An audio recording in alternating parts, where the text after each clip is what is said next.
Hello दोस्तों, अहाँ सबके अपना भनसाघर मैथिली में बहुत बहुत स्वागत करै छी। आइ हम आलू का भुजिया बना के देखाब, वो भी उबलल आलू का। एतऽ हम 4 गो पीस उबालि कऽ एकरा छील लेलिए और एकरा कनी नमहरे पीस में काटि लेलिए। अपना अनुसार आलू कम या ज़्यादा लऽ सकै छी और बच्चा सबके नाश्ता के लिए बना सकै छी। ओना सब कोई बनेबे करै छथि। एक बेर फ्रेंड्स दोस्तों हमरा तरीका से बना के देखियो। बहुत ही सिंपल और आसान आ बहुत ही कम समय में बन के तैयार होइ छै। और एना हम एक शिमला मिर्च ले लिए छोटका वाला, अपना अनुसार नमहरो लऽ सकै छी अगर खाइ छी तऽ। अगर नहीं खाइ छी तऽ शिमला मिर्च नहीं देबै, ओइके स्थान पर जते हरी सब्जी हेतै ओ दऽ सकै छियै।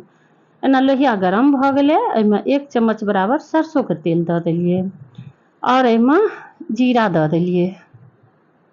आ एक बाद पहले शिमला मिर्च दऽ देलिए, कियाक तऽ शिमला मिर्च कच्चा छै और आलू उबलल छै, ओहि दुआरे 2 से 3 मिनट तक धीमी आंच पर ढाँकि देबै, जैसे कि शिमला मिर्च मुलायम भऽ जेतै। देखियो मुलायम भऽ गेलै। आब एहिमे कटलाहा आलू दऽ देबै। और दोस्तों वीडियो में लास्ट तक बनल रहब और चैनल के जरूर सब्सक्राइब कर लेब, जैसे कि अगला वीडियो अगर हम डालब तो अहाँके पहुँच जात। और ऑल बटन पर दबा देबै आ एकरा बढ़िया जकाँ मिला देबै और 2 से 3 मिनट तक के लेल ढाँकि देबै। ज़्यादा देर नहीं ढकबै, कियाक तऽ उबलल आलू छै और शिमला मिर्चो बढ़िया जकाँ सिझ गेल छै। एहिमे हम लऽ लेलिए धनिया पाउडर कनिए, एना हम लऽ लेलिए मिरचाई का मोटका मिरचाई के जकरा चिली फ्लेक्स कहै छियै, और कनिए गरम मसाला दऽ के एकरा बढ़िया जकाँ मिला लेबै। और ई छै आदी और लहसुन का पेस्ट, चाहे पाउडरो लऽ सकै छी।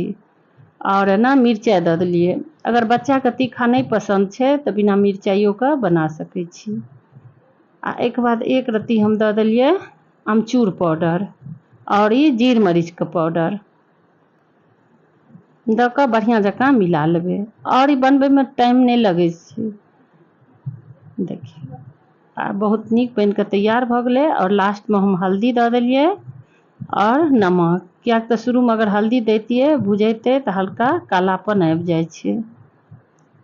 और देखियो कते नीक बन के तैयार भऽ गेलै। फेरो 2 से 3 मिनट तक ढकि देबै। देखियो और जरबो नहीं केले और बहुत बढ़िया तैयार भऽ गेलै। और दोस्तों खाए में बहुत नीक लगे छै। और ऊपर से अगर इच्छा है तो कस्तूरी मेथी दऽ सकै छियै। हाथ से मसेल के दऽ देलिए आ ढाँकि देलिए। आ फेरो कियाक तऽ कस्तूरी मेथी देने रहिए, ओहि दुआरे 2 मिनट तक ढकने रहिए। ओहिके बाद हल्का घी दऽ देलिए, अगर घी पसंद यऽ तऽ दऽ सकै छियै। और बिना घियो के बन के तैयार होइ छै। और धनिया पत्ता दऽ कऽ गैस के ऑफ कऽ देलिए। और देखियो कते नीक देखे में लगे छै। एकरा पूरी पराठा चावल रोटी सबके साथ बहुत नीक लगे छै खाए में। और बच्चा के लंच, बच्चा के तऽ पसंद एबे करे छै, तऽ बच्चा के लंच में दऽ देबै। और दोस्तों फेरो मिलब अगला वीडियो में। Thanks for watching. Thank U, धन्यवाद।